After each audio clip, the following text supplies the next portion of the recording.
हरि बोल बोल हरि बोल हरि गोविंद माधव केशव बोल गोविंद माधव केशव बोल बोल हरि हरि हरि बोल बोल हरि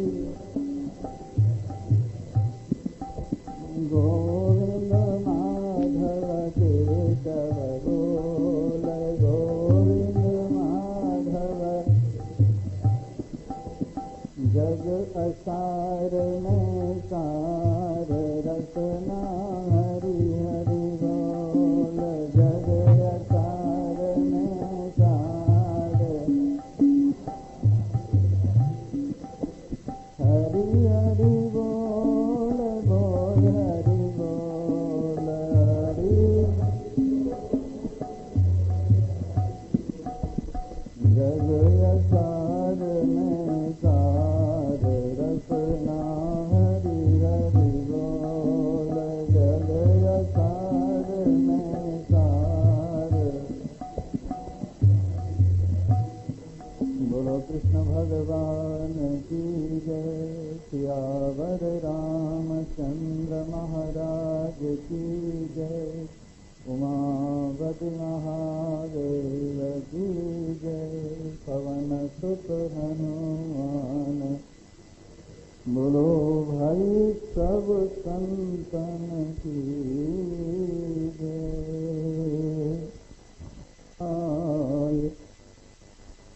नमो नमः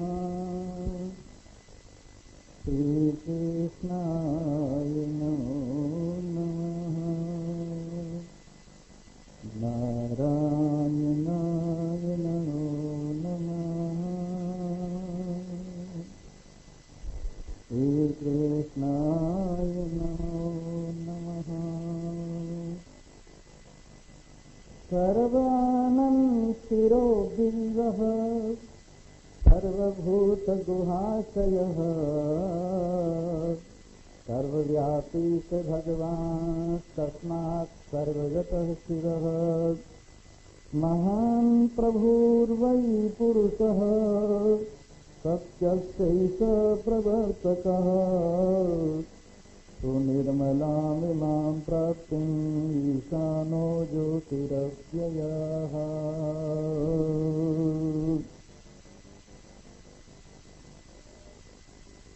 उपस्थित भाग्यवान श्रोता सिंह, कल की कथा आपको थोड़ी सी ध्यान में होगी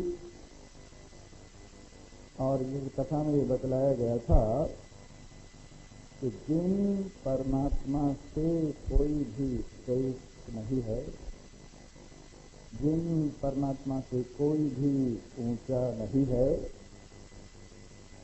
और विशेष बात यह है कि उनसे छोटा भी कोई नहीं है और निकृष्ट भी कोई नहीं है, क्योंकि वो अकेले ही है। जब अकेला हो व्यक्ति तो उसमें छोटा क्या और बड़ा क्या, जब अकेला हो पदार्थ तो उसमें आगे क्या और पीछे क्या, जब अकेला हो पदार्थ तो उसमें देश काल वस्तु की कल्पना ही है, वास्तविकता नहीं है। और साक्षात ये बताया गया कि उसका कोई रूप नहीं है। सारे रूप हमने अपनी दृष्टि से उसमें कल्प रखे हैं, अन्यथा तो ये अरूप पदार्थ है। ये तीन चीजें एक साथ जागृत हुआ करती हैं, जिनको हम त्रिपुटी कहते हैं। ज्ञाता ज्ञान ज्ञेय, ध्याता ध्यान ज्ञेय, दृष्टा दर्शन दृश्य, ये सारी त्रिपुटी कहलाती हैं।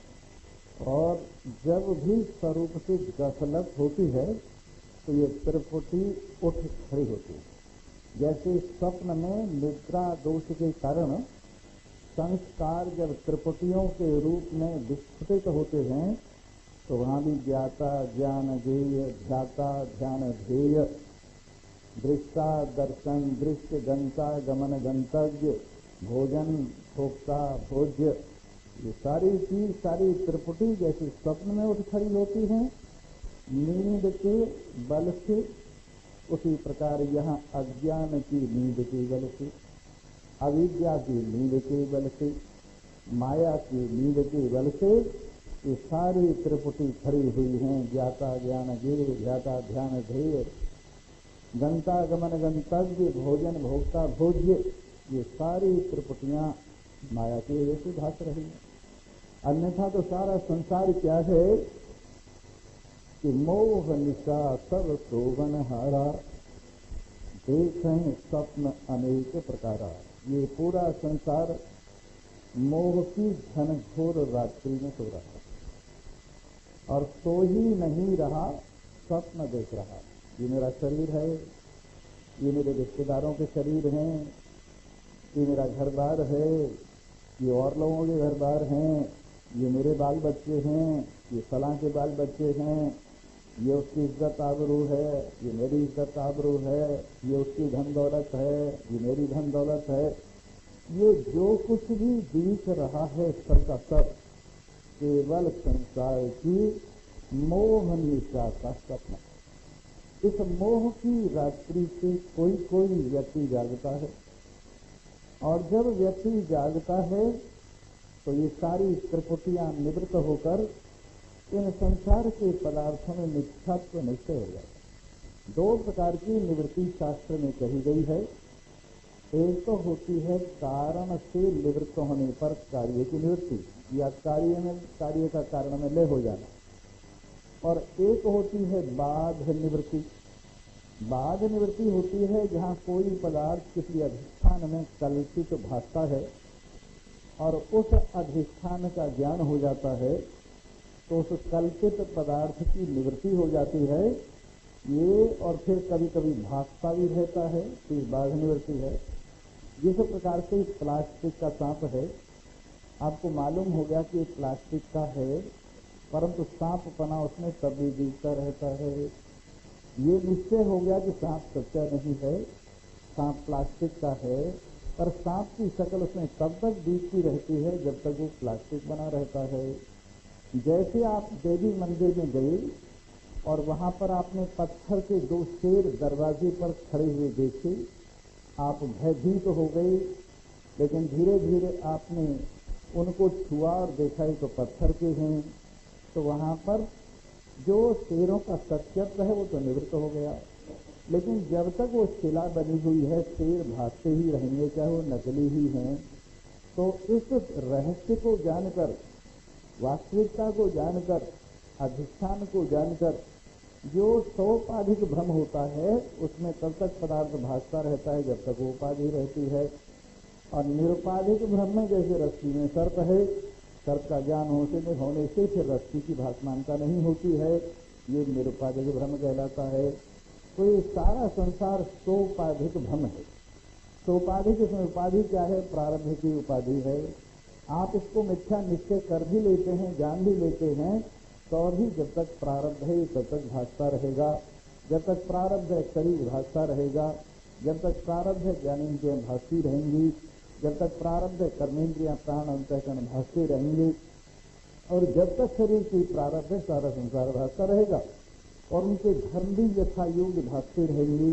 कान का सुनना भी भासता रहेगा, त्वचा का छूना भी भासता रहेगा, आंखों का देखना भी भासता रहेगा, रसना का रस लेना भी भासता रहेगा, और नासिका का सूंघना भी भासता रहेगा। मन का सोच विचार भी भासता रहेगा, बुद्धि का निश्चय भी भासता रहेगा, चित्त का चिंतन भी भासता रहेगा, अहंकार का मैं हूं भी भासता रहेगा। वैसे ही सुख दुख भी भासते रहेंगे, लाभ हानि भी भासते रहेंगे, जय पराजय भी भासते रहेंगे। ये सब भासता तो रहेगा, लेकिन इसमें से सत्यत्व बुद्धि निकल जाएगी और शेष एक नारायण अधिष्ठान आत्मदेव का बोध होकर बाकी सारा जगत भासते हुए भी मिथ्या ज्ञानवान को अनुभव में हुआ करता है। ऐसी स्थिति में जब ये मिथ्या है तो आदमी के अंदर इसकी लालच नहीं रहती है। और जो पांचवी भूमिका है असंशक्ति, सत्तापत्ति और असंशक्ति, ये दो ज्ञान की भूमिकाएं। पहले आपने सुना होगा कई बार 7 ज्ञान की भूमिकाएं हैं। पहले शुभेच्छा है। शुभेच्छा क्या है? जैसे दान देने की इच्छा है, व्रत रखने की इच्छा है, तीर्थ करने की इच्छा है, और जितनी भी श्रेष्ठ इच्छाएं हैं वो शुभेच्छा कहलाती है। और शुभेच्छा का फल है व्यक्ति के अंदर वैराग्य का जागरण होना। शुभेच्छा का फल है व्यक्ति के अंदर संतमादि संपत्ति का जागृत होना। शुभेच्छा का फल है विवेक का जागृत होना। शुभेच्छा का फल है मुमुक्षुता का जागृत होना। जब एक शुभेच्छा के माध्यम से व्यक्ति के अंदर वेदांत के जो साधन चतुष्टय उसका अधिकार है वो प्राप्त हो जाता है, तो वो किसी महान पुरुष के पास पहुंचता है और वहां पर वो सत्य और असत्य का निर्णय श्रवण करता है। इसका नाम है विचारणा। इसका नाम है दूसरी भूमिका विचारणा। फिर इसके बाद वो अपने आप में जो उसने सुना है सत्य और असत्य का ठीक ठीक विवेक करता है।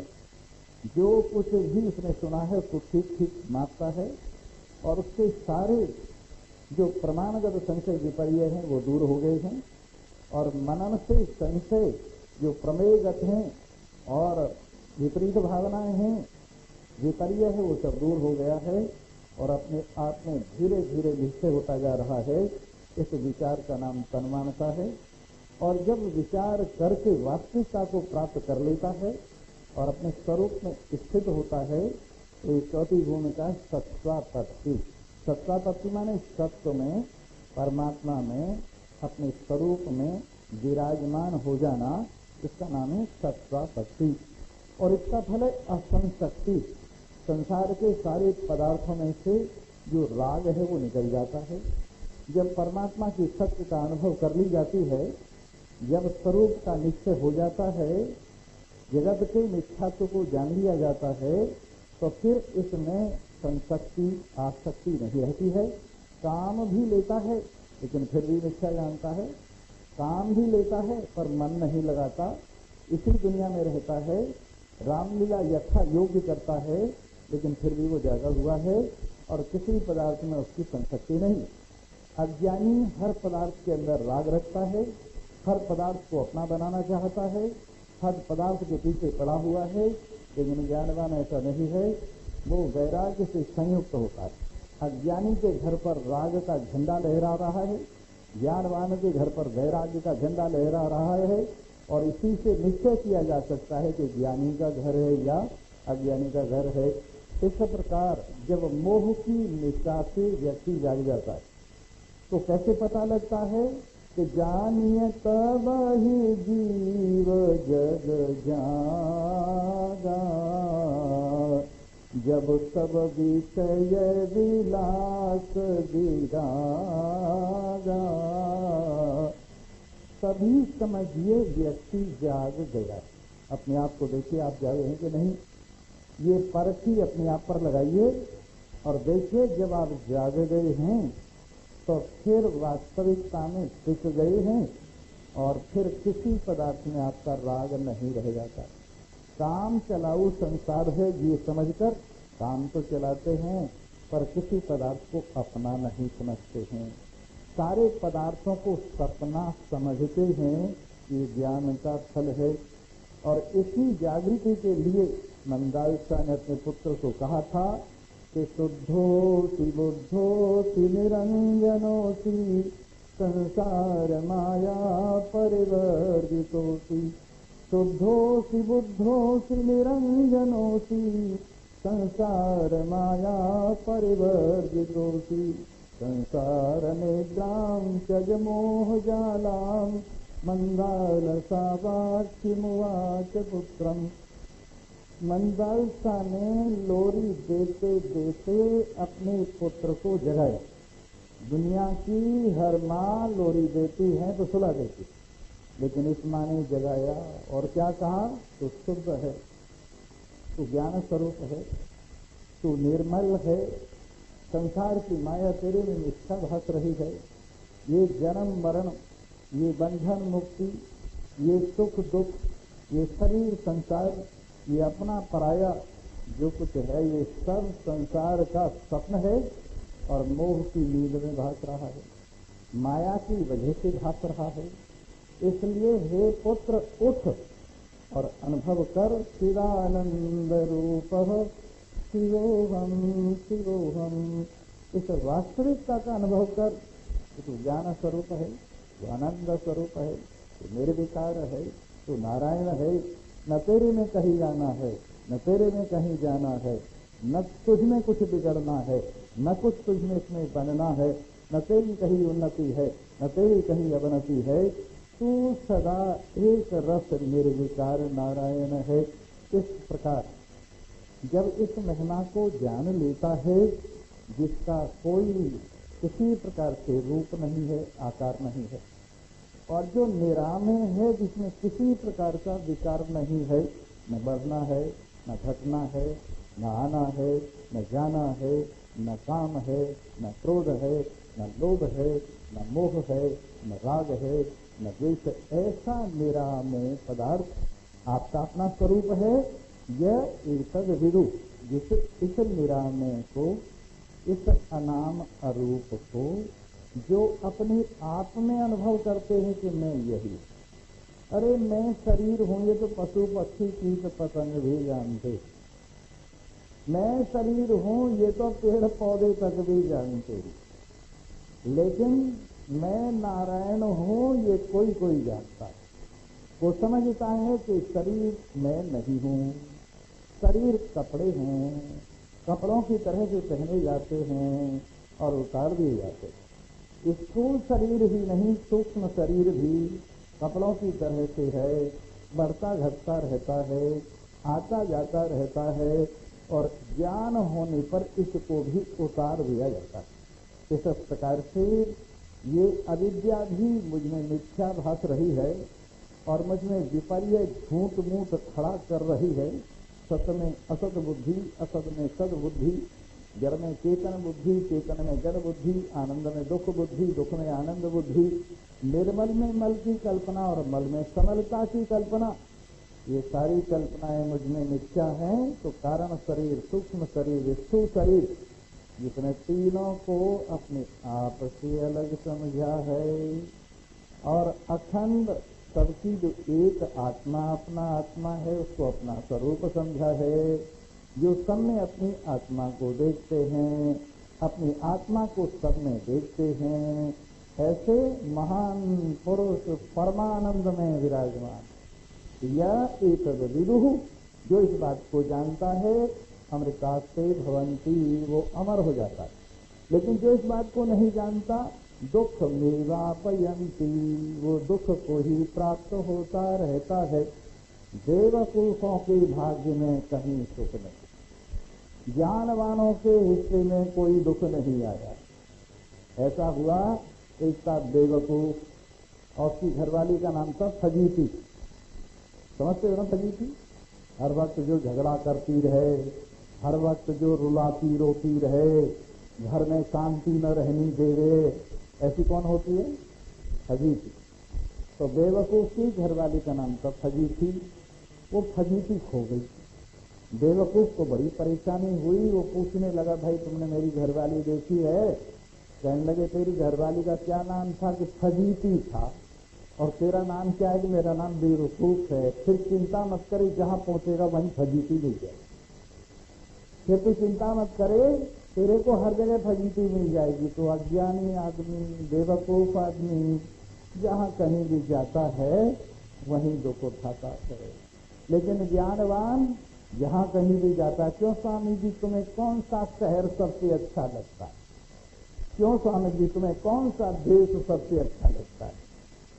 क्यों स्वामी जी तुम्हें कौन सा मंदिर सबसे अच्छा लगता है? मैंने कहा, भाई जहां मन की एकाग्रता हो जाए, जहां परमात्मा में अपने स्वरूप में वृत्ति टिक जाए, वही जगह बहुत बढ़िया है। और जहां मन डामाडोल हो, दुनिया की कोई जगह अच्छी नहीं है। मन के डामाडोल होने पर स्वर्ग में भी नर्क भासता है। मन के डामाडोल होने पर सुख भी दुख भासता है। मन के डामाडोल होने पर अपने भी पराये भासते हैं। लेकिन अगर मन ठिकाने हो, मन अपने स्वरूप में विराजमान हो, तो मौज ही मौज है। और कैसी मौज है? वाह वाह रे मौज फकीरा दी, वाह वाह रे मौज। अरे जोर से बोलो, थोड़ी देर को तो फकीर बन जाओ, कम से कम यहाँ बैठे बैठे। वाह वाह रे मौज फकीरा दी, वाह वाह रे, वाह वाह रे मौज फकीरा दी, वाह वाह रे मौज, वाह वाह रे मौज फकीरा दी, वाह वाह रे मौज फकीरा दी, वाह वाह रे मौज फकीरा दी, वाह वाह रे। है वही तो पहले साल दुसाले, कभी तो ओढ़े साल दुसाले, कभी गुदड़िया धीरा दी, वो कभी गुदड़िया धीरा दी, वाह वाह रे मौज फकीरा दी, वाह वाह रे मौज फकीरा दी, वाह वाह रे मौज फकीर। कभी तो चबूदे चने चबीने, कभी तो चबूदे चने चबीने, कभी लपट में खीरा दिए, कभी लपट में खीरा दी, वाह वाह रे मौज फकीरा दी, वाह वाह रे मौज फकीरा दी, वाह वाह रे मौज फकीरा। कभी तो ठहरे रंग महल में, कभी तो ठहरे रंग महल में, कभी तो ठहरे रंग महल में, कभी झोंपड़ी हीरा दी, वाह वाह रे मौज फकीरा दी, वाह वाह रे मौज। मांग तांग के टुकड़े खांदे, मांग तांग के टुकड़े, पर चल दे चाल अमीरा दी, ये चल दे चाल अमीरा दी, वाह वाह रे मौज फकीरा दी, वाह वाह रे मौज फकीरा दी। बुल्ले शाह पुकार कहेंगा, बुल्ले शाह पुकार, बलिहारी न पीरा दी, अजी बलिहारी न पीरा दी, वाह वाह रे मौज फकीरा दी, वाह वाह रे मौज फकीरा दी, वाह वाह रे मौज फकीरा दी, वाह वाह रे मौज। इसीलिए मन लग जा रे लग जा फकीरी में, हो मन लग जा रे लग जा फकीरी में, मन लग जा रे लग जा फकीरी में, हो मन लग जा रे लग जा। जो सुख आवे राम भजन में, जो सुख आवे राम, वो सुख कहाँ अमीरी में, भला वो सुख कहाँ अमीरी में। मन लग जा रे लग जा फकीरी में, मन लग जा रे लग जा फकीरी में। हाथ में कुंदा बगल में सोता, हाथ में कुंदा बगल में सोता, चारों दिशा जगीरी में, यहाँ चारों दिशा जगीरी में, हो मन लग जा रे लग जा फकीरी में, मन लग जा रे लग जा फकीरी में। भला बुरा सबका सुन लीजे, भला बुरा सबका सुने, भला बुरा सबका सुन लीजे, भला बुरा सबका सुन लीजे, भला बुरा सबका सुन लीजे। कर गुजरान गरीबी में, अरे कर गुजरान जा रे लग जा फकीरी में, मन लग जा रे लग जा फकीरी में। आखिर यह तन खाक मिलेगा, आखिर यह तन खाक मिलेगा, आखिर ये तन खाक मिलेगा, आखिर ये तन खाक मिलेगा। फिरत कहाँ मगरूरी में हो, मन लग जा रे लग जा फकीरी में, मन लग जा रे लग जा फकीरी में। कह कबीर सुनो भाई साधो, कह कबीर सुनो भाई, साहिब मिले सबूरी में, अज साहिब मिले सबूरी में। मन लग जा रे लग जा फकीरी में, मन लग जा रे लग जा फकीर। कई आदमी हो कहते हैं लो जी गृहस्थ में फकीर बना रहे हैं। यही तो मजे की बात है, गृहस्थ में भी फकीरी का मजा लिया जा सकता है। मन मारे तन बस करे, साधे सकल शरीर, फिकर फार कफनी करे, ताको नाम फकीर। इसलिए फकीर का मतलब कुछ न चाहना, फकीर का मतलब संतुष्ट रहना, फकीर का मतलब बादशाही पर विराजमान है। और ये फकीर मांगने वाले फकीर नहीं होते, वो तो मंगते होते, वो मांगते होते हैं। और नहीं तो फकीरी में भी मुझको मांगने से लाज आती है, फकीरी में भी मुझको मांगने से लाज आती है। सवाली बन के मुझसे हाथ फैलाया नहीं जाता, सवाली बन के मुझसे हाथ फैलाया नहीं जाता। अरे मोर कहाई करे नर आका, कहिए आस कहा विश्वासा। मेरा कहला के भी हाथ फैलाता फिरता है, मेरा कहला कर भी दीन बनकर दर दर पर कुत्ते की तरह से पूंछ हिलाता फिरता है। मेरे प्रेम को बदनाम कर रहा है, मेरे भजन को बदनाम कर रहा है, मेरे पूजन को बदनाम कर रहा है। अन्यथा तो मेरा कहला कर तो व्यक्ति को कोई इच्छा नहीं रहती, परिपूर्ण हो जाता। एक बार जरा दिल लगा के देख तो सही, एक बार जो कोई देखे दीदार तुम्हारा, हो जाए हमेशा को खरीदार तुम्हारा।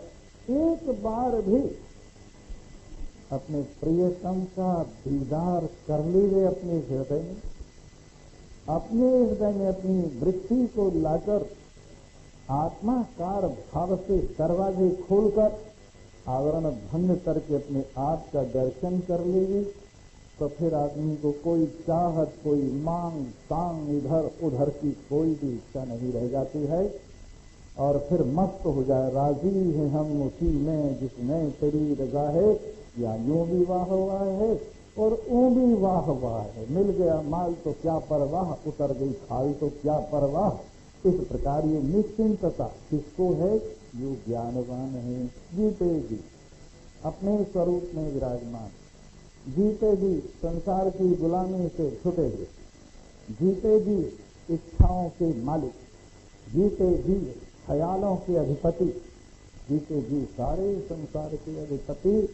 तो जो इसको जानते हैं वो अमृत हो जाते, और जिसको नहीं जानते दुखी पर दुखी होते रहते। आइए आज का मंत्र आपके सामने रखा जा रहा है। सर्वानन शिरो ग्रीवः सर्वभूत गुहाशयः। ये जो अपने वेद में पुरुष सूक्त है, उसका नाम है पुरुष सूक्त। उसी की ये स्तुतियां हैं। सहस्र शीर्षा पुरुषः सहस्राक्षः सहस्रपाद। ये पुरुष सूक्त का प्रथम मंत्र है।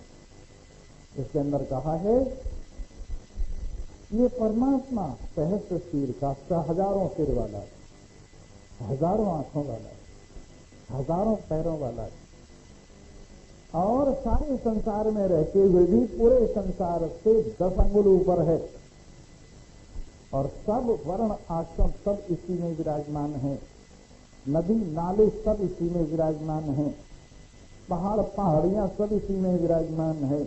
ऐसा ही विराट पुरुष, सबको अपने में लिए हुए पुरुष, ऐसे पुरुष की व्याख्या दुनिया में किसी शास्त्र में नहीं की गई कि परमात्मा को ऐसे वर्णन किया हो कि हजारों हजारों शरीरों में एक ही नारायण है, हजारों उसके सिर, हजारों उसके पैर, हजारों उसके हाथ, हजारों उसके आंख, हजारों उसके नाक कान।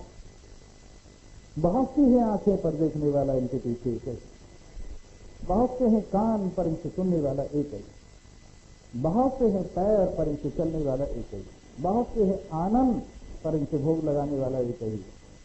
ऐसी सुंदर व्याख्या भाई हमने तो किसी जगह पढ़ी नहीं है, इसलिए कहीं कहीं इसकी नकल थोड़ी सी की है, परंतु वो बात नहीं, वो रस नहीं जो इस वैदिक पुरुष सूक्त में आता है। उसी का ये मंत्र है, उसी से मिलता जुलता ये भी वेद मंत्र है। सर्वानन शिरो देव, सब और इसी के मुंह है। कीड़ी का मुंह भी इसी का मुंह है, हाथी का मुंह भी इसी का मुंह है, और देवताओं का मुंह भी इसी का मुंह है, सारे मुंह इसी के। और कैसा है? आनन रहित सकल रस भोगी। देखने में लगता है कोई इसका मुंह नहीं है, पर विचारने में लगता है सबके मुंह इसी के मुंह है, और ये सब मुखों में बैठा हुआ सारे रसों को यही पान कर रहा, सब रसों को यही रस लेगा।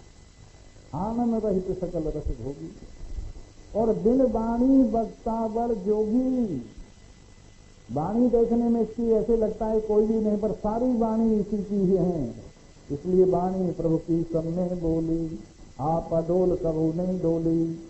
सब में इसी की वाणी बोल रही है, और इससे रहता है डामाडोल नहीं होता है। ऐसा ये पुरुष सर्वानंद।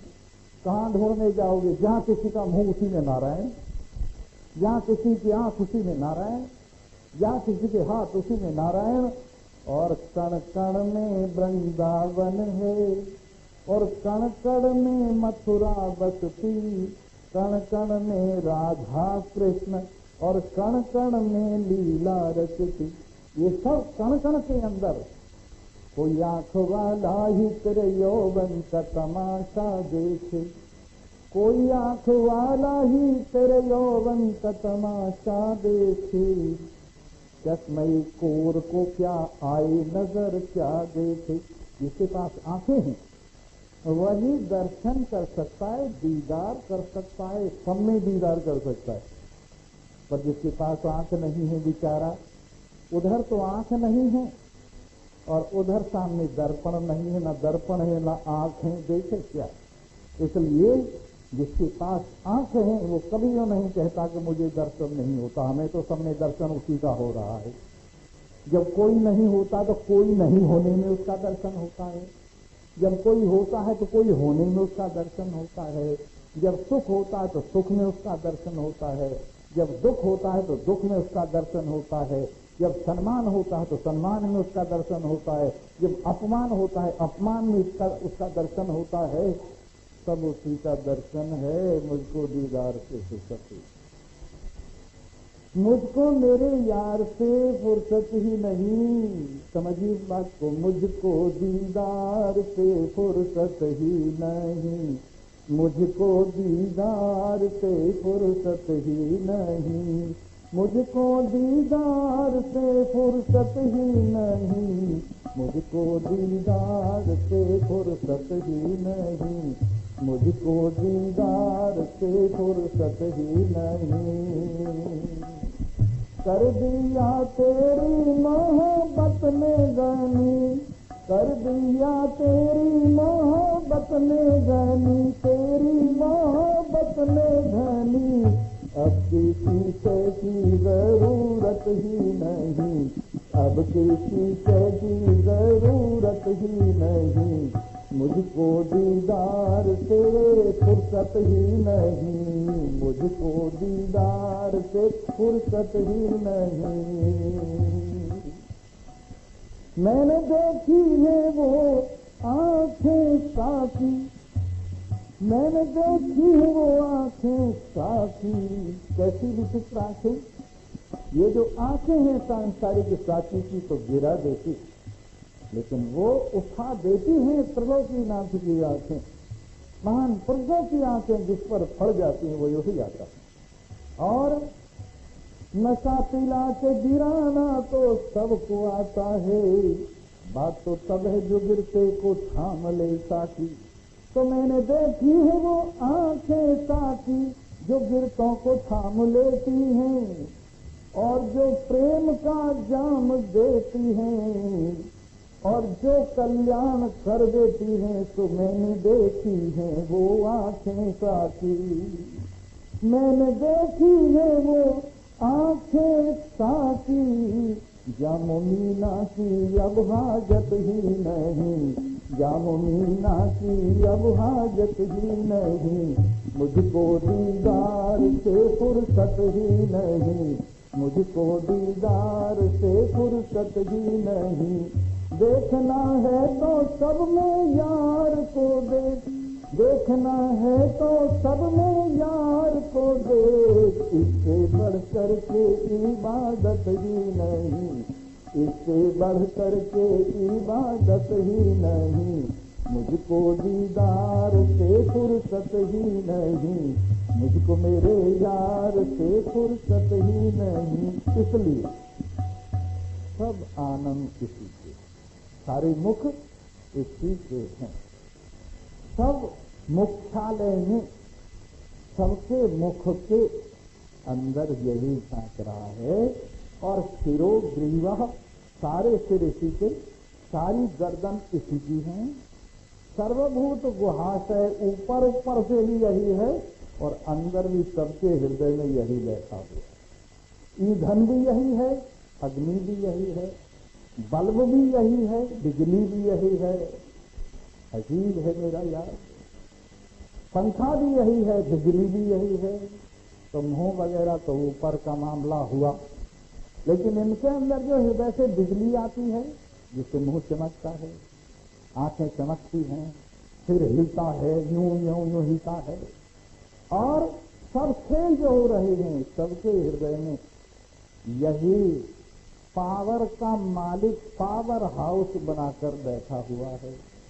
और उस हृदय के पावर हाउस से सबको, कानों को बिजली मिल रही है तो सुनता है, त्वचा को बिजली मिल रही है तो छूती है, आंखों को बिजली मिल रही है तो देखते हैं, रसना को बिजली मिल रही तो रस लेते हैं, और नासिका से बिजली मिल रही है तो क्या करते हैं, सूंघते हैं।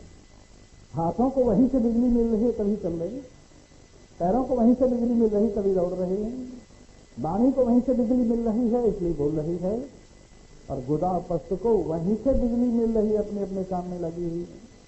पांचों प्राणों को प्राणपति से ही बिजली मिल रही है, और पांचों प्राण उपप्राण 10 प्राण सब मिलकर के अपना खेल खेल रहे हैं। किससे खेल रहे हैं? इसी हृदय में रहने वाले से पावर लेकर के और कमा लिए। सब पावर हाउस एक पावर हाउस से कनेक्टेड है। सबके हृदय में रहने वाली जो एक शक्ति है वो सारे संसार के मूल में एक ही शक्ति है। सारे शहर का जो जलाशय है वही घर घर में टोंटियों से बटा हुआ है, और एक टोंटी को खोल दो, सबको रोक दो, सारा शहर डूब जाएगा उस टोंटी से। आपको छोटी सी नजर आती है पर उसका संबंध सरोवर से। जैसे आप अपने को छोटा सा मान रहे, आपका संबंध परमात्मा से है।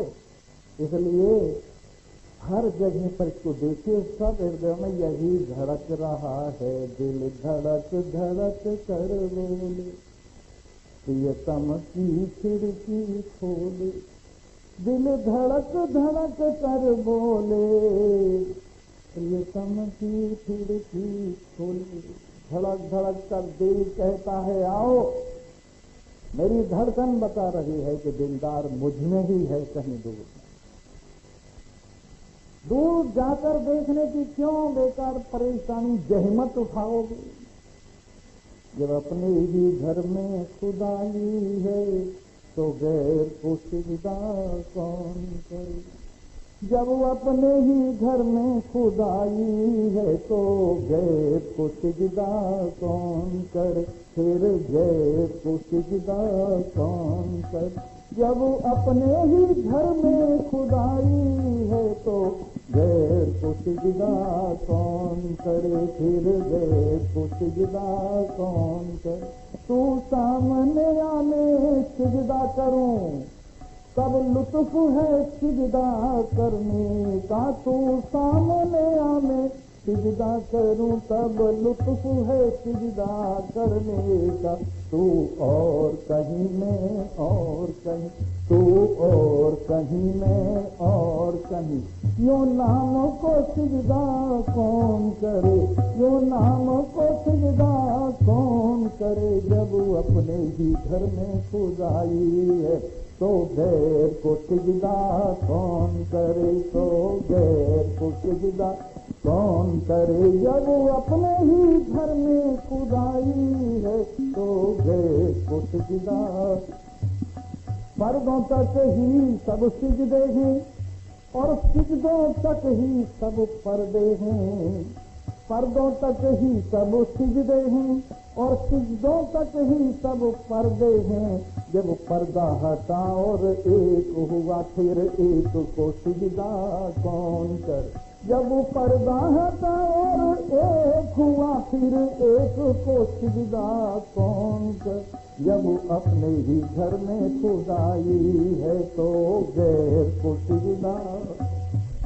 तू सामने आने सिजदा करे तो लुत्फ है सिजदा करने का। तू और कहीं में और कहीं, यो नाम को सिजदा कौन करे। जब अपने ही घर में खुदाई है तो गैर को सिजदा कौन करे। तू बर्फ गिराने जल जाऊं, तू बिजली गिराने जल जाऊं, तेरा ही हूँ तुझ में मिल जाऊं। मैं गुनाह करूं तो माफ कर, मैं पाप करूं तो माफ करे। ये रोज तकाज़ा कौन करे, मैं पाप करूं तो माफ करे। यह रोज तकाज़ा कौन करे, ये रोज तकाज़ा कौन करे। जब अपने ही घर में खुदाई है तो गैर को सिजदा कौन।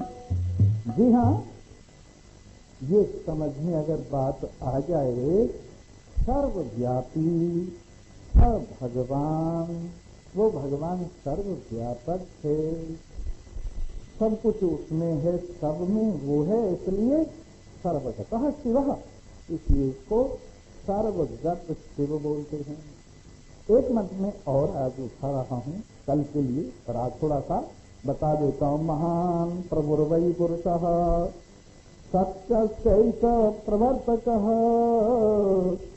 तो निर्मलामुमां प्राप्तिं ईशानो ज्योतिरव्ययः। ये मंत्र मुझे बहुत अच्छा लगा है और इसीलिए मैं इसको आज थोड़ा सा आपके सामने रखकर कल को फिर इसका विवेचन करेंगे।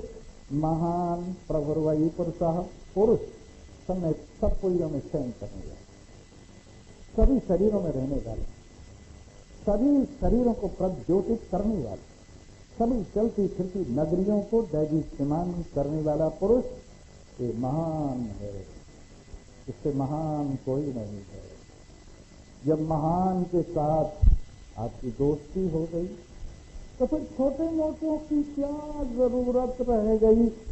हाथी के पांव में सबके पांव आ जाते, वैसे ही परमात्मा की दोस्ती में सबकी दोस्ती आ जाती। जिसको परमात्मा से दोस्ती नहीं, दुनिया के दोस्तों के साथ हाथ मिलाता फिरे, वो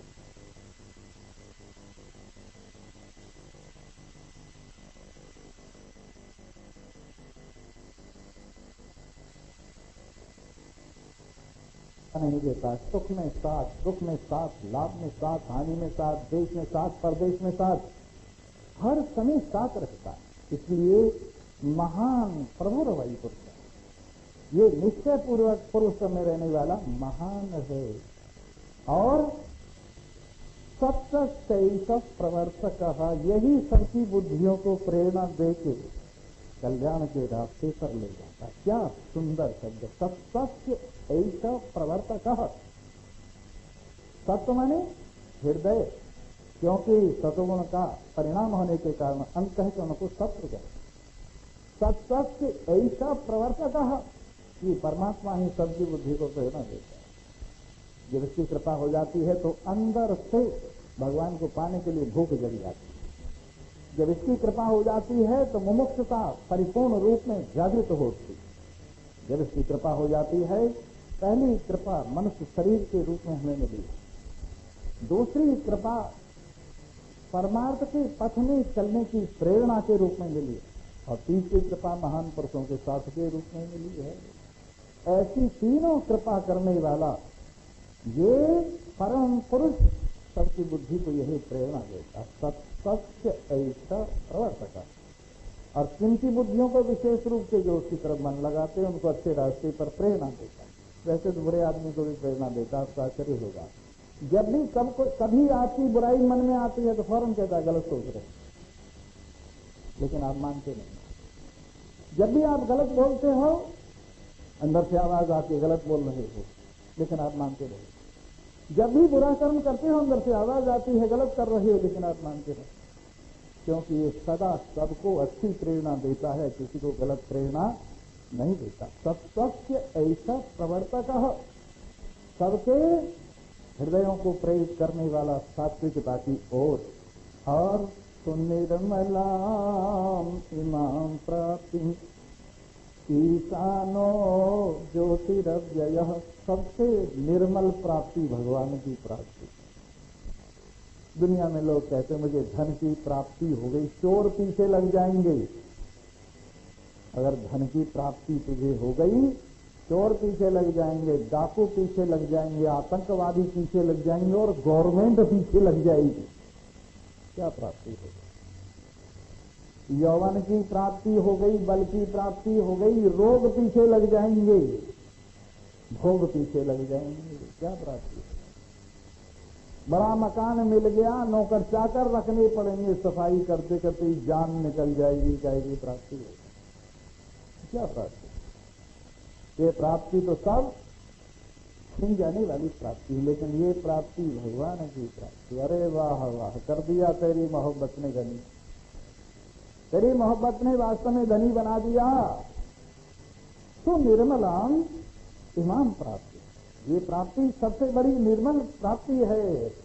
ईशानो ज्योतिरव्यय, परमात्मा की प्राप्ति, ज्ञान स्वरूप नारायण की प्राप्ति, एक रस रहने वाले अव्यय पदार्थ की प्राप्ति, इससे बढ़कर कोई प्राप्ति नहीं। और नित्य प्राप्ति की प्राप्ति है, जो चीज अपनी है उसकी प्राप्ति, जो नित्य है उसकी प्राप्ति, जो हमारा है उसकी प्राप्ति है। और ये प्राप्ति सबसे बड़ी प्राप्ति है। कल हम इस मंत्र पर और थोड़ी व्याख्या करेंगे। अब एक भजन सुनाते हैं, और आप लोग भजन सुनाते सुनाते फिर गीता जी का पाठ भी होगा, और बाकी बाबू भाई बताएंगे। अब तो मैं तुम्हें एक भजन सुना के ही रहूंगा, चाहे आप बुरा मानते। मन मन साके दाग छुटेंगे, आत्म तीरथ नाइये। मन मन साके दाग छुटेंगे, आत्म तीरथ। ये कहाँ है? या स्वामी जी कथा कर रहे हैं वहां। कौन सा तीरथ? आत्म तीरथ। तो मन मन साके दाग छुटेंगे, आत्म तीरथ नाइये। मन मन साके दाग छुटेंगे, आत्म तीरथ। जीवन गिना गिनाया धन है, इसको व्यर्थ न गवाइए। जीवन गिना गिनाया धन है, इसको यो न गवाइए। मन मन साके दाग छुपेंगे, आत्म तीरथ नाइये। मन मन साके दाग छुपेंगे, आत्म तीरथ। माता पिता बंधु और बेटा, सबका हृदय स्वार्थ में ऐठा। माता पिता बंधु और बेटा, सबका हृदय स्वार्थ से भेंटा, इसको दया धर्म सब मेटा, सब चक्कर में आइए। इनका दया धर्म सब मेटा, मत चक्कर में आइए। मन मन साके दाग छुपेंगे, आत्म तीरथ नहाइए। मन मन साके दाग छुपेंगे, अब के बेड़ा पार लगा ले, जो पाना है उसको पाले। अब के बेड़ा पार जो पाना है उसको पाल, नहीं तो पड़ जाए जान चला ले, अगर घर नहीं पाइए। नहीं तो पड़ जाए जान चला ले, अमर घर नहीं पाइए। मन मन साके दाग छुपेंगे, आत्म तीरथ नहाइए। मन मन साके दाग छुपेंगे, आत्म तीरथ। श्रवण मनन निधिध्यासन कीजिए, जीवन जीवन पथ को दीजिए। श्रवण मनन निधिध्यासन, जीवन जीवन पथ को दीजिए। उनकी प्रीत मांग बस लीजिए, जिससे पुगत न जाइए। उनकी प्रीत मांग बस लीजिए, जिससे पुगत न जाइए। मन मन साके दाग छुपेंगे, आत्म तीरथ नहाइए। मन मन साके दाग छुपेंगे, बिन सत्संग विवेक न होई, राम कृपा बिन सुलभ न सोई। बिन सत्संग विवेक राम कृपा बिन सुलभ न सोई। समता बोध किस लिए ढोई, ममता बोध किस लिए ढोई। अब तो कुछ शर्माइए, मन मन साके दाग मिटेंगे, आत्म तीरथ नहाइए जी। मन मन साके दाग मिटेंगे, है वैराग ज्ञान का भाई, भक्ति इन दोनों की माई। है वैराग ज्ञान का भाई, भक्ति इन दोनों की भाई। भक्ति करके अपने हृदय में दोनों बेटे जाइए। भक्ति करके अपने हृदय दोनों बेटे जाइए। मन मन साके दाग छुपेंगे, आत्म तीरथ नहाइए। मन मन साके दाग छुपेंगे, आत्म तीरथ। हाँ जो बंध्या रे भक्ति नारी, मुक्ति न होगी कभी तुम्हारी। जो बंध्या रे भक्ति नारी, मुक्ति न होगी कभी तुम्हारी। भक्ति साधन साथ ज्ञान है, माया जड़ को ढाइए। भक्ति साधन साध ज्ञान है, माया जड़ को ढाइए। मन मन साके दाग मिटेंगे, आत्म तीरथ नहाइए। मन मन साके दाग मिटेंगे, आत्म तीरथ नहाइए। मन मन साके दाग मिटेंगे, आत्म तीरथ। मन मन साके दाग मिटेंगे, आत्म तीरथ। सर्वे भवन्तु सुखिनः, सर्वे। हरे गोपाल हरे, जय जय प्रभु दीन दयालु। हरे गोविंद गोपाल, जय जय प्रभु दीन गोविंद। हरे गोपाल हरे, जय जय प्रभु दीन दयालु। हरे गोविंद, जय जय प्रभु दीन, जय जय प्रभु दीन दयालु। हरे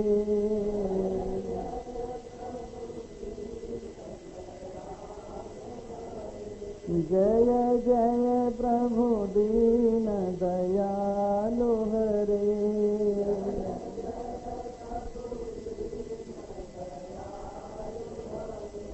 गोविंद हरे गोविंद।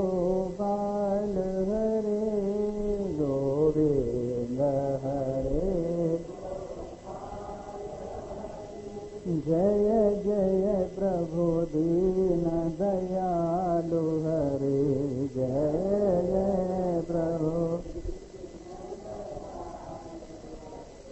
गोविंद हरे गोपाल हरे गोविंद, जय जय प्रभु दीन दयालु हरे, जय जय प्रभु निर्बल के प्राण पुकार रहे, निर्बल के प्राण पुकार, गोविंद हरे गोपाल हरे गोविंद,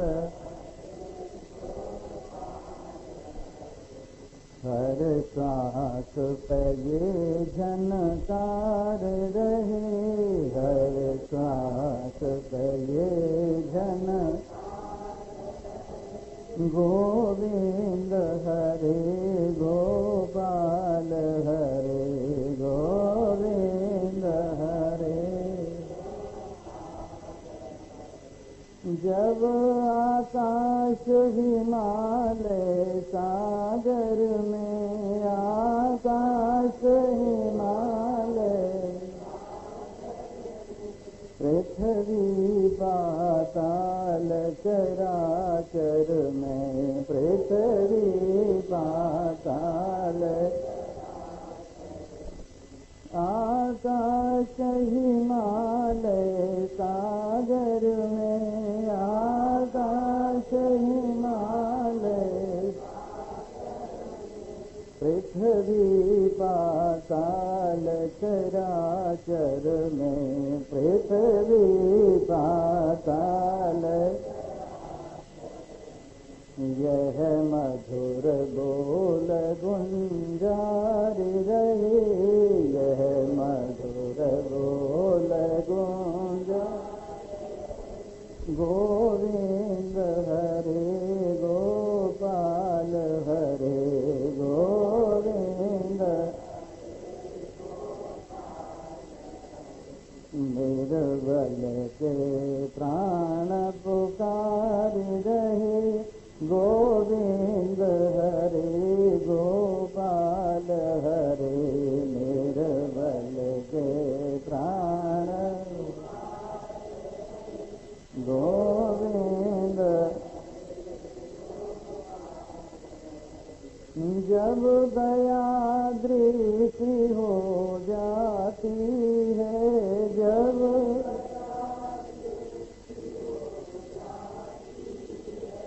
सूखी खेती हरियाती है, सूखी खेती हरी,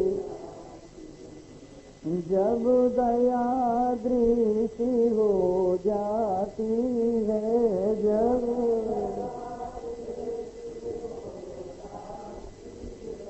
सूखी खेती हरियाती है, सूखी खेती हरी, इस आस पे जन उचार रहे, इस आस पे जन उचार, गोविंद हरे गोपाल हरे गोविंद, निर्बल के प्राण पुकार रहे, निर्बल के प्राण पुकार, गोविंद हरे गोपाल हरे गोविंद, सुख दुखों की चिंता है ही नहीं, सुख दुखों की भय है विश्वास न जाए कहीं, भय है विश्वास न, सुख दुखों की चिंता है ही नहीं, सुख दुखों की भय है विश्वास न जाए कहीं, भय है विश्वास न जाए, टूटे न लगा ही तार रहे, टूटे न लगा ही तार, गोविंद हरे गोपाल हरे गोविंद, निर्बल जय प्राण पुकार रहे, निर्बल जय प्राण, गोविंद हरे गोपाल हरे गोविंद हरे, सांसों के सर्जनकार रहे, सांसों के सर्जनकार, गोविंद हरे गोपाल हरे गोविंद, तुम हो करुणा के धाम सदा, तुम हो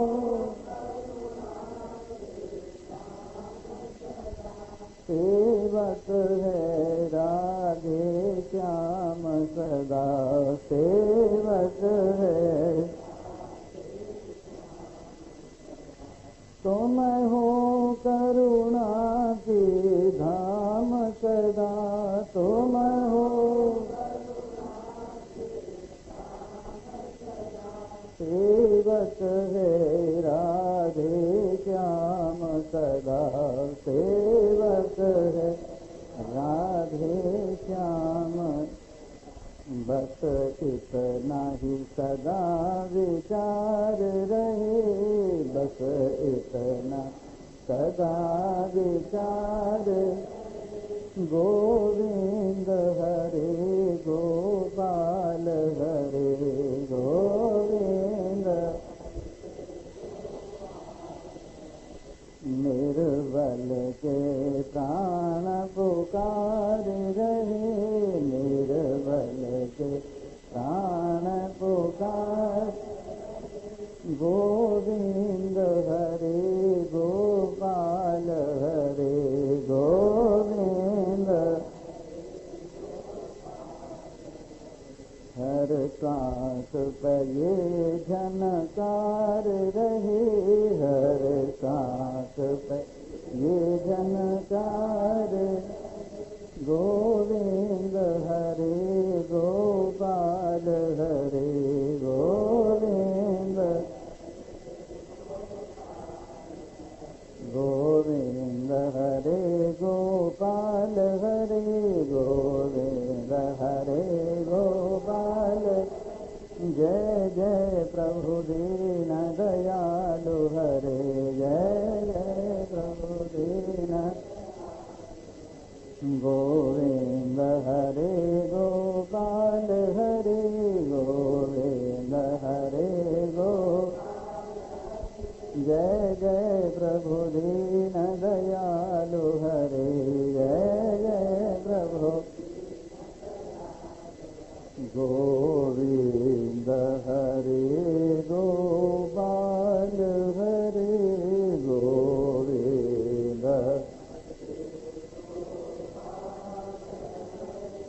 जय जय प्रभु दीन दयालु हरे, जय जय प्रभु।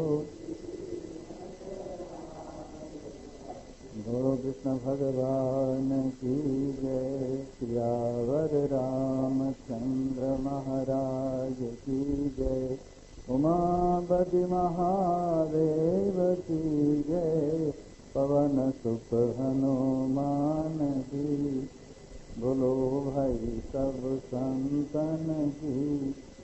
आप लोग एक लाइन में हो जाएं और जगह न छोड़ें बीच में, आप आगे हो जाएं थोड़ा थोड़ा। जल्दी कीजिए।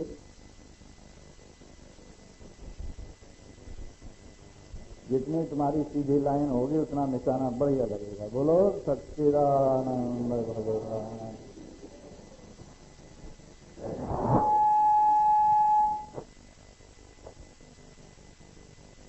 गोविंदाय नमो नमः। श्री कृष्णाय नमो नमः। नारायणाय नमो नमः।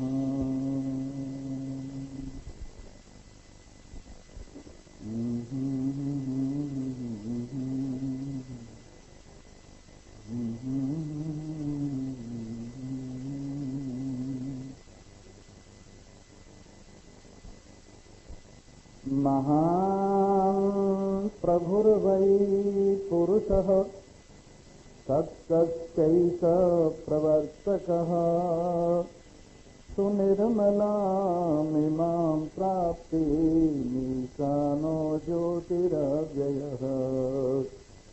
अङ्गोष्ठमात्रः पुरुषोऽन्तरात्मा सदा जनानां हृदये सन्निविष्टः। हृदामनीषो मनसा विक्लिप्तो य एतद्विदुरमृतास्ते भवन्ति।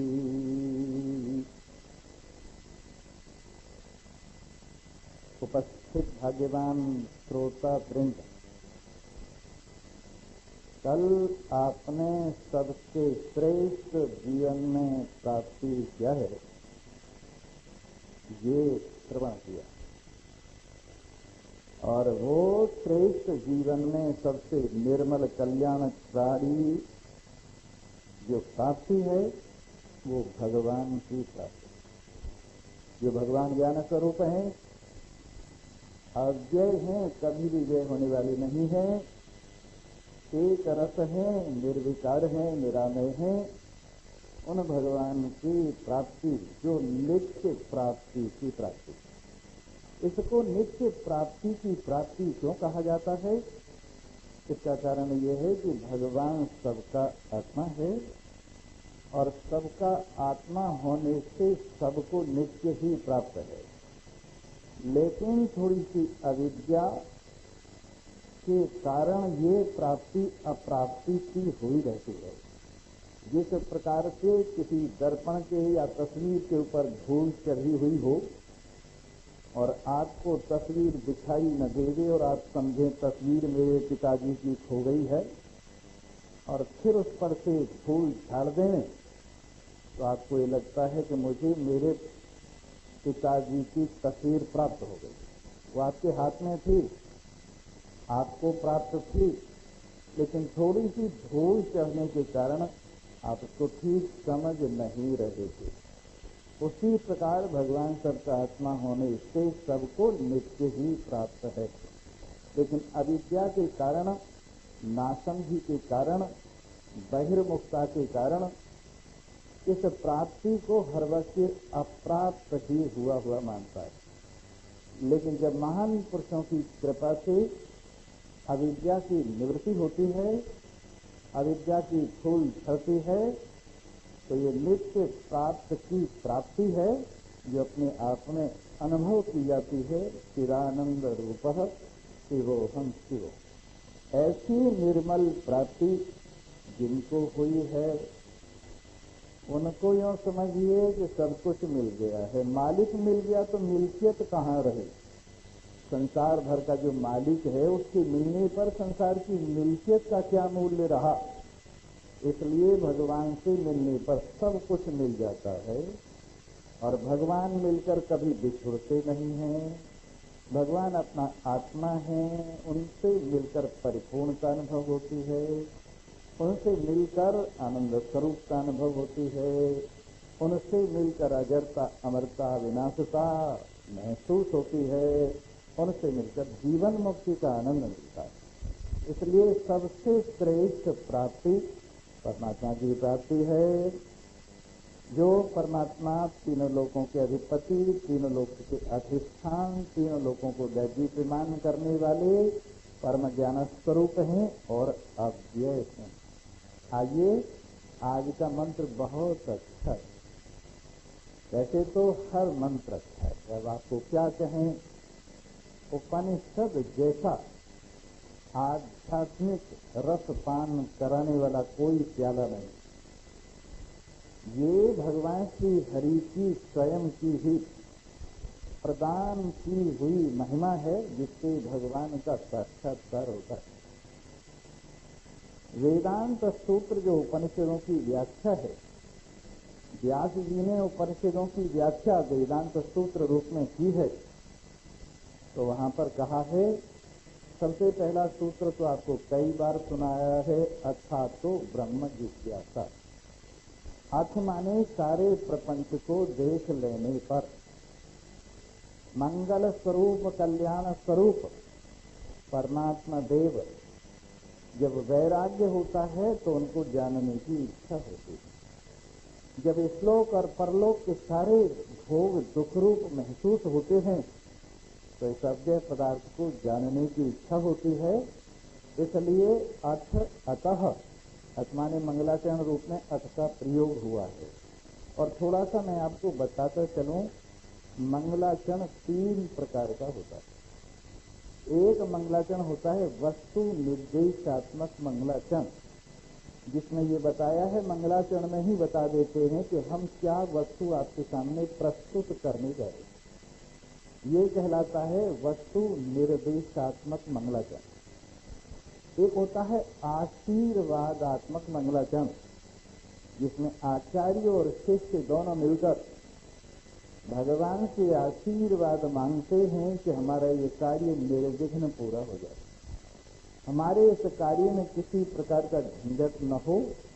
इस प्रकार ये आशीर्वादात्मक मंगलाचरण। तीसरा होता है इष्ट देव नमस्कारात्मक मंगलाचरण, जिसने जो इष्ट देव माना हुआ है उस इष्ट देव का वर्णन विवेचन करता है और उसके साथ इस ब्रह्म विद्या को जोड़ता है। ये है इष्ट देव नमस्कारात्मक मंगलाचरण। 3 प्रकार का मंगलाचरण हुआ, वस्तु निर्देशात्मक मंगलाचरण, आशीर्वादात्मक मंगलाचरण और इष्टदेव नमस्कारात्मक मंगलाचरण। 3 प्रकार का मंगलाचरण होता है।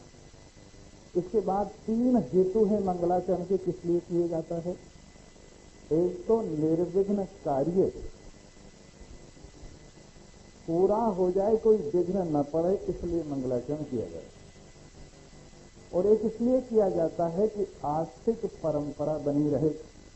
जैसे हम मंगलाचरण कर रहे हैं, परमात्मा को मान रहे हैं, आगे की पीढ़ी, आगे की जनरेशन भी आध्यात्मिक पथ पर चढ़ने के लिए मंगलाचरण करती रहे। इसलिए आगे की परंपरा बनाए रखने के लिए मंगलाचरण होता है। और एक मंगलाचरण होता है बुद्धि की शुद्धि के लिए, जिसमें कहने और सुनने वाले की बुद्धि अत्यंत शुद्ध हो जाती है और आराम से कहना और सुनना बनता है, और इस प्रकार से ये शुद्धता प्राप्त होती है। हम भी कथा वेदांत की सुनाते हैं, लेकिन पहले कीर्तन कराते हैं। और उसका कारण क्या है, एक तो आगे पीछे वाले सब आ जाएं, कोई पीछे रह जाए, कोई आगे आ गया है, सब इकट्ठे हो जाएं, एक जगह हो जाएं, इसलिए कीर्तन कराते। दूसरी बात यह है कि वातावरण की शुद्धि भगवान के नाम से होती है, हृदय की शुद्धि भगवान के नाम से होती है। इसलिए कहने और सुनने वालों का हृदय ऐसा हो जाए और जिस जगह पर हम बैठे वो वातावरण इतना शुद्ध हो जाए कि हम इसमें भगवान की कथा निर्विघ्न कह सकें और भगवान की कथा इस शुद्ध वातावरण में शुद्ध जिज्ञासुओं तक पहुंच जाए, उनके शुद्ध अंतःकरण तक। इसलिए कीर्तन करते। और एक बात और है, ज्ञान से पहले कर्म और उपासना दोनों रोजाना हो जाती। जब तुम अपने घर से चलते हो और यहाँ तक पहुँचते हो, ये कर्म कांड हो गए। इसके बाद जब यहाँ बैठकर तुम कीर्तन करते हो तो ये उपासना कांड हो गए। फिर इसके बाद जब कथा सुनते हो तो ज्ञान कांड, तीनों कांड रोजाना दोहरते रहते। लंका कांड मस्त महीना। ये कौन कौन से कांड होते हैं? कर्म कांड, जब आप घर से चलते हैं और बड़ी तीव्रता से दौड़ लगाते हैं कि कहीं रह न जाए कथा, ये आपका कर्म कांड। फिर यहाँ बैठकर जो भगवान का नाम लेते हैं, थोड़ी देर कीर्तन करते हैं, उससे उपासना कांड हो जाता है और फिर ज्ञान कांड है। इस प्रकार ये बात होती है। दूसरी एक और बात, ज्ञान का जो बढ़िया माल है वो उपासना के कागज में बंद करके आपको दिया जाए। जैसे पैकिंग होती है ना, अगर पैकिंग बढ़िया ना हो तो माल कैसे संभालोगे?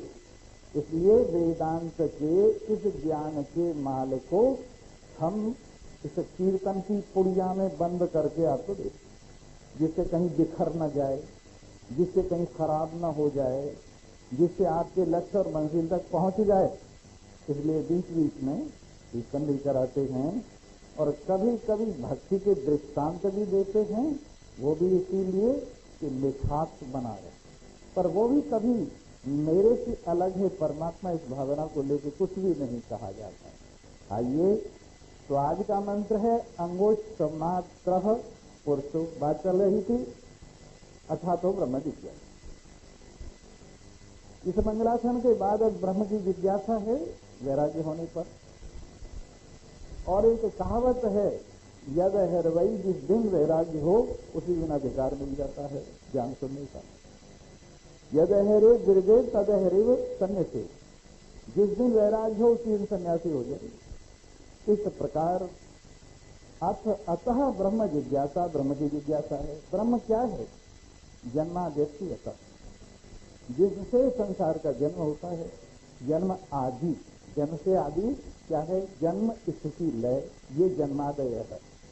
जिससे संसार का जन्म होता है, जिससे संसार स्थिता रहता, स्थिति रहती है, और जिसमें विलय हो जाता है, वो दूसरा सूत्र बताता है ब्रह्म की परिभाषा ये, यतो आयमानि भूतानि जायन्ते ये न जातानि जीवन्ति यत् प्रयन्ति अभिसंविशन्ति तत् ब्रह्म। ब्रह्म की परिभाषा की है वेद ने, जहाँ से चराचर जगत प्रकट होता है, जिसमें चराचर जगत सुरक्षित रहता है, जिसमें चराचर जगत वापस चला जाता है, वो तत्व ब्रह्म है। फिर इससे आगे एक और तीसरा सूत्र है शास्त्र योनित्वात्। ये शास्त्र का योनि स्थल, ये विचारने की चीज है। शास्त्र जिससे प्रकट होता है, वेद जिससे प्रकट होता है, वो परमात्मा शास्त्र योनि है। और शास्त्र योनि होने के कारण ब्रह्म जानने के योग्य है, सब कुछ ज्ञान उसी से है। और दूसरा अर्थ है जिसको शास्त्र से जाना जाता है। शास्त्र योनित्वाद का दूसरा अर्थ है जिसको शास्त्र से, और किस शास्त्र से? वेदांत शास्त्र से। और वेदांत शास्त्र क्या है? उपनिषद। उपनिषदों से बहुत बढ़िया शब्द उपनिषद, इसके दो अर्थ है। उप माने समीप, निषद माने जो आपको बिठा देता है, जो तत्व के समीप आपको बिठा देता है, उसका नाम उपनिषद। दूसरा अर्थ है जो आपके बंधन ढीले कर देता है, उसका नाम उपनिषद। इस प्रकार ये उपनिषद ही वेदांत कहलाता है। और फिर वेदांत के बारे में ये भी आपने सुना होगा, वेदांत विज्ञान सुनिश्चितार्थ। वेदांत के विज्ञान से ही अर्थ का, वास्तविकता का, परमात्मा का, स्वरूप ज्ञान का ठीक निश्चय होता है। और जितनी पुस्तकें हैं सब पराधीन हैं, वेद के अधीन हैं। और वेद के अधीन जो पुस्तक हैं वो सब आदमी की लिखी हुई हैं। लेकिन ये जो उपनिषद हैं ये भगवान का ज्ञान है, भगवान से प्रकट हुआ है, भगवान ही इसके मूल हैं। और भगवान का ठीक ठीक ज्ञान भी उपनिषदों से होता है। आप कहीं तक दौड़ लगा लीजिए, जितना सुंदर स्पष्ट ज्ञान उपनिषदों से आत्मा का होता है वैसा किसी भी तरह से नहीं होता। सब कहीं कहीं मिक्सिंग कर दी गई है, कहीं और चीजें बीच में मिला दी गई हैं। लेकिन जिस तरह से उपनिषद कहता है तत्त्वमसि तू वही है, अयम आत्मा ब्रह्म, ये आत्मा ही ब्रह्म है। प्रज्ञानम ब्रह्म, समस्त ज्ञानों को दैदीप्यमान करने वाला ब्रह्म ही है। अहम ब्रह्मास्मि, मैं ब्रह्म हूँ। और एक जगह तो ये 4 महावाक्य तो आपने सुने ही हैं, 21 बार इस तत्व को दोहराया है। बृहदारण्यक उपनिषद में महर्षि याज्ञवल्क्य कहते हैं, जो सूर्य में रहता है, सूर्य जिसका शरीर है, सूर्य को जो जानता है, सूर्य को जो कंट्रोल में रखता है, सूर्य जिसको नहीं जानता, यह एक सब आत्मा, ये तेरा अजर अमर अविनाशी आत्मा है। जो चंद्रमा में रहता है, चंद्रमा जिसका शरीर है, चंद्रमा जिसको नहीं जानता, चंद्रमा को जो जानता है, चंद्रमा का जो अधिष्ठान है, चंद्रमा को जो अनुशासन में रखता है, जिसके ज्ञान पर चंद्रमा की भ्रांति दूर हो जाती है, एक भाई ये तेरा निश्चय पूर्वक आत्मा। ऐसे 21 चीजें ली हैं, जिसमें मन भी आपका आ जाता है, बुद्धि भी आपकी आ जाती है। ये सब भगवान के शरीर हैं, भगवान इनको जानता है, ये भगवान को नहीं जानते। ऐसा अजर अमर अविनाशी शुद्ध सच्चिदानंद ब्रह्म तेरा आत्मा है। किसी संप्रदाय का जिक्र नहीं, किसी तिलक का जिक्र नहीं, किसी चोटी यज्ञोपवीत का जिक्र नहीं, किसी भी चीज का जिक्र नहीं, सीधा आत्मा का जिक्र है। और इस आत्मा के जिक्र में कोई चीज आड़े नहीं आती। जो भी जिज्ञासु है, जानने की इच्छा वाला है, जो भी मुमुक्ष है, मुक्ति की इच्छा वाला है, चाहे वो गृहस्थी हो, चाहे वो सन्यासी हो, कोई भी हो, इस वेदांत विज्ञान से वो मुक्त हो जाता है, अपने स्वरूप से बोध से छुट्टी पा जाता है। और इसमें एक विशेष बात है, बोझ हल्का होता जाता है। जैसे जैसे अपने स्वरूप को व्यक्ति जानता जाता है, वैसे वैसे उसका बोझ हल्का होता जाता है। शरीर में नहीं हूं, शरीर का बोझ हल्का हो गया। शरीर के धर्म, बालकपन, जवानी, बुढ़ापा, इनका बोझ हल्का हो गया। शरीर के धर्म, तरह तरह की बीमारियां, इनका बोझ हल्का हो गया। इसी प्रकार में सूक्ष्म शरीर नहीं हूं, ज्ञानेन्द्रिय नहीं हूं, कर्मेंद्रिय नहीं हूं, प्राण नहीं हूं, अंतःकरण नहीं हूं, इनका और इनके सारे धर्मों का बोझ हल्का हो गया। उसी प्रकार मेरे में नाम रूपात्मक सारा प्रपंच मिथ्या है, ये जानकर नाम रूप का बोझ हल्का हो गया। और सबसे हल्कापन ये है कि अपने आप में अपने सिवाय कुछ बाकी न रहे, वो सबसे हल्कापन है। अब आप ये देखिए, जब सारे बोझ आप गिरा देते हैं, सारे संबंधों को मिथ्या समझ लेते हैं, सारी कल्पनाओं को अपने से एक तरफ कर देते हैं, सब प्रकार के सांसारिक मान्यताओं का बोझ एक तरफ हो जाता है, तो आप में अपने आप की तो निर्मल प्राप्ति, जिसमें बोझ ही नहीं, इतना हल्कापन है। लोग कहते हैं स्वामी जी ज्ञान से टेंशन हो गई है। वो ना समझ लोग ज्ञान को समझे ही नहीं। ज्ञान से टेंशन दूर होती है, टेंशन होती नहीं। अभी जब हम ध्यान करने को बैठते हैं, ऊपर की ओर कभी जा रहा है मन, कभी नीचे की ओर जा रहा है, कभी किधरी की ओर। मैंने कहा ध्यान कर रहे हो या कल्पनाओं का पीछा कर रहे हो, या संस्कारों का पीछा कर रहे हो, या नाम रूप का पीछा कर रहे हो, या अपनी मान्यताओं का पीछा कर रहे हो। अगर तुम्हें कुछ समझ है, अगर तुम अपने आप को जानते हो, तो फिर यही ध्यान है कि मैं अकेला हूं, यही ध्यान है कि मैं निरामय, यही ध्यान है कि मैं चिदानंद रूप शिवोहम शिवोहम। इसमें काई की टेंशन, किस बात की टेंशन है? मकान की वजह से टेंशन है, उसके साथ मेरा संबंध मिथ्या है। बाल बच्चों के साथ उनके संबंध से टेंशन है, उनका संबंध मिथ्या है। धन दौलत का संबंध मिथ्या है, इज्जत आबरू का संबंध मिथ्या है। जिस चीज से टेंशन है, उस चीज को तो अपने से अलग कर दिया गया। तो टेंशन किस बात की? टेंशन किस बात की है? न समझने की वजह से टेंशन है। क्यों स्वामी जी मैंने सब कुछ छोड़ दिया है, मैं ब्रह्म हो जाऊंगा कि नहीं? आपके कहने से मैंने सब कुछ छोड़ दिया है, क्या मैं ब्रह्म हो जाऊंगा? अरे तो ब्रह्म है, छोड़ने की बात नहीं, मिथ्या समझने की बात है। न छोड़ना है न पकड़ना है। ज्ञान में कोई चीज छोड़ी नहीं जाती है और ज्ञान में कोई चीज पकड़ी नहीं जाती है। जैसा कुछ खेल है उसको मिथ्या समझा जाता है। अपने से अलग जो कुछ भास रहा है उसमें न कोई छोड़ने की चीज है न कोई पकड़ने की चीज है। तो इसलिए ये जो टेंशन है, व्यर्थ की टेंशन है, अपने आप को न समझने की वजह से टेंशन है। अपने आप को समझे सारी टेंशन दूर हो जाती है, यहां तक कि मरने की टेंशन भी नहीं रहती, जीने की टेंशन भी नहीं रहती, ठीक होने की टेंशन भी नहीं रहती, और बीमारी की भी टेंशन नहीं रहती, घुटने में दर्द की टेंशन नहीं, सिर में दर्द की टेंशन नहीं, पेट में दर्द की टेंशन नहीं, क्योंकि ये सब में हूं ही नहीं, इसलिए टेंशन किस बात की। ये टेंशन तो सब, ये ज्ञान तो सारी टेंशन दूर करने वाला है। इसलिए ये टेंशन टेंशन की बात छोड़िए, आपका एक भी सन नहीं है, तुम तो टेंशन की बात करते, तुम निर्विकार हो, तुमसे कुछ पैदा नहीं होता, तुम किसी से पैदा नहीं होते, इसलिए टेंशन किस बात की है। आइए अनुभव कीजिए इस बात को।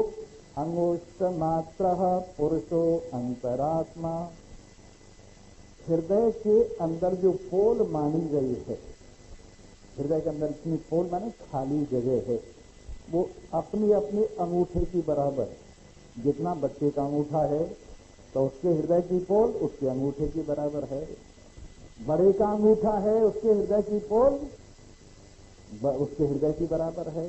तो ये जो हृदय के अंदर पोल है, हमारे यहाँ ये स्वीकार किया गया है कि भगवान इस हृदय के माध्यम से ही